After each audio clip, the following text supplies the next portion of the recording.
when you're a parent and you have children, you obviously have a different perspective, and I said that too, and I certainly believe that. But I think that the idea, John, that I actually want to change the American voting system to give 12-year-olds the right to vote and then to give control over it to their parents, it's ridiculous. I never said that. I was responding to a Democratic line.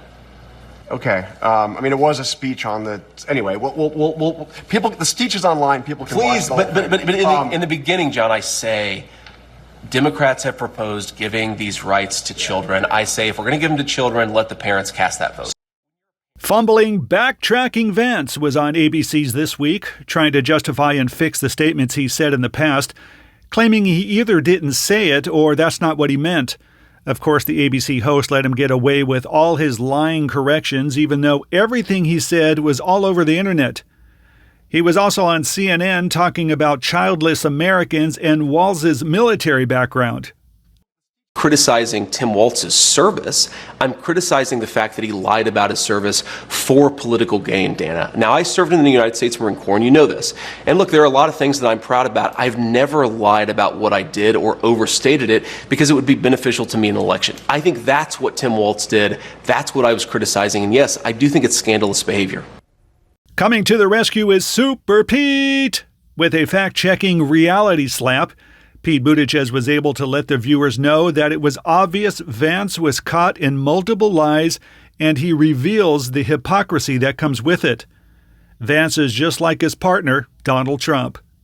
No, he doesn't. And the fact that a veteran wants to go out and disparage another veteran just goes against certainly everything I learned during my time in service. Look, I think in many ways it's the exception that proves the rule. If the only thing that they can find about Tim Walz to complain about is to disparage his military record that was clearly honorable. Remember, you can retire at 20 years. Tim Walz served for 24.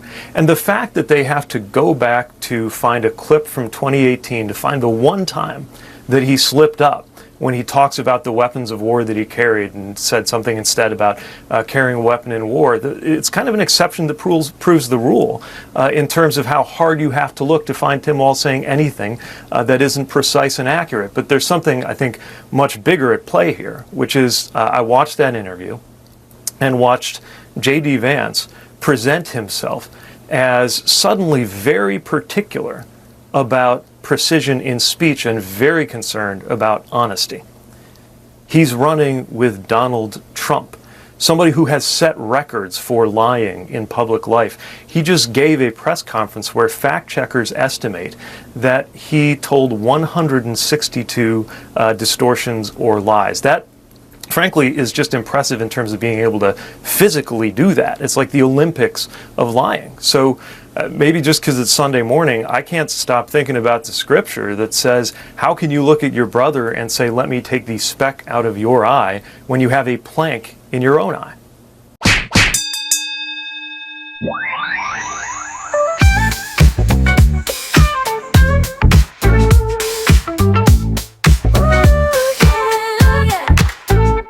You strut around like you own the place, but baby, you can't keep up with the pace. Moving in the wrong direction, all lost in your own reflection. Was hurt when you're so wrong. Ooh yeah,